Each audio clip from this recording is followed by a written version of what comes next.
Ever feel like you're chasing someone? Not because you're desperate, but because there's this intense magnetic pull you can't explain? Let's talk about why your brain mistakes inconsistency for love. That rush you get when they suddenly pull away, that feeling you've labeled as intense chemistry? It's not. It's anxiety disguised as attraction. Psychologists have a name for this pattern: anxious attachment. It often starts in our early years, when the very people who were meant to provide comfort also brought confusion. Maybe their affection was unpredictable, sometimes there, sometimes not. Your young brain learned a powerful and painful lesson.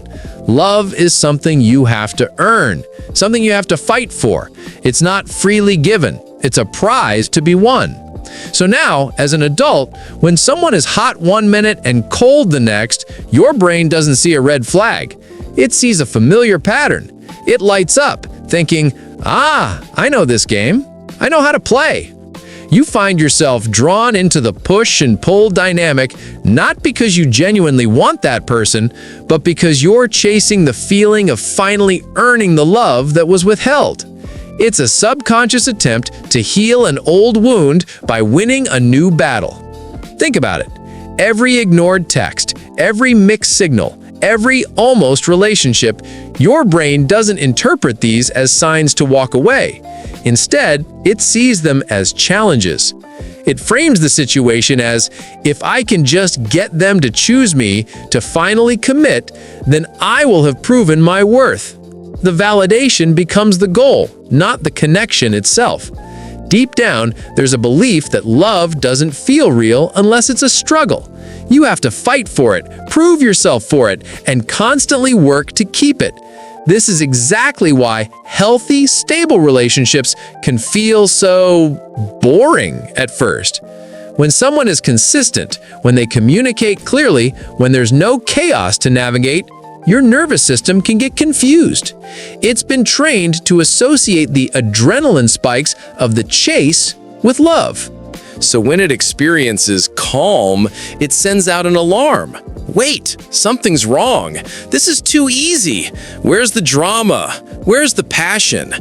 Your brain literally mistakes peace for a lack of interest.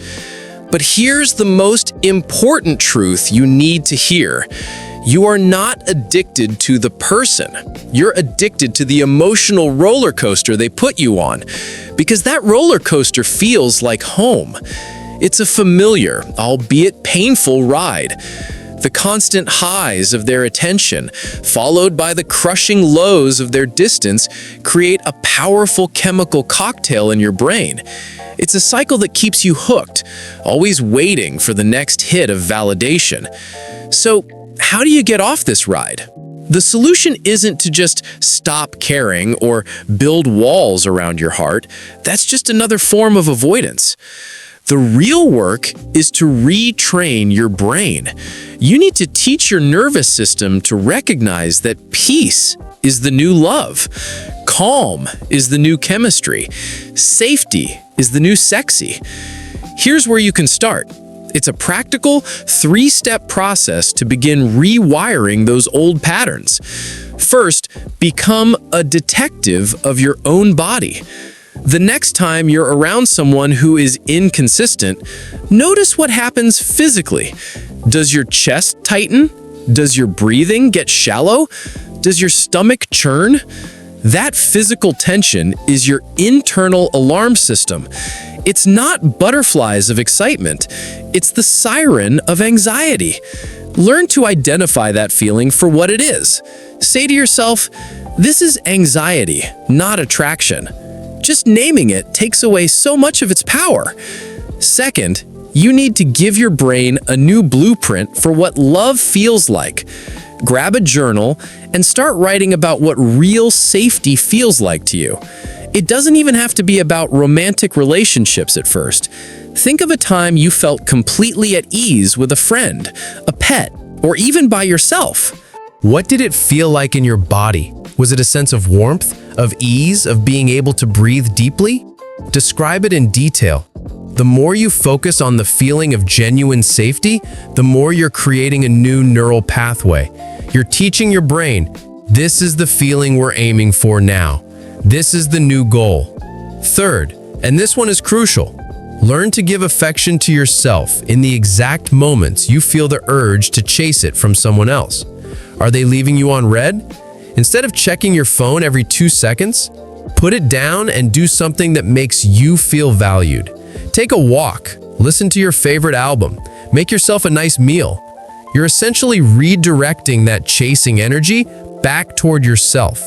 You're showing your brain that you don't need to get validation from an external, unreliable source because you are capable of giving it to yourself. This isn't an overnight fix. It's a practice.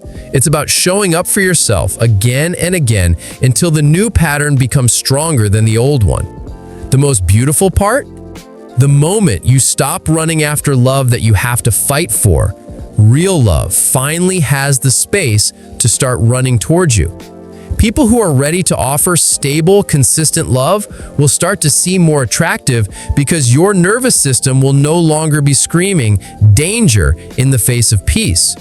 If you're serious about understanding the hidden psychology behind why you feel, think, and do the things you do, make sure you subscribe. Every week, I break down these complex topics to help you get to know your own mind better. Thanks for watching.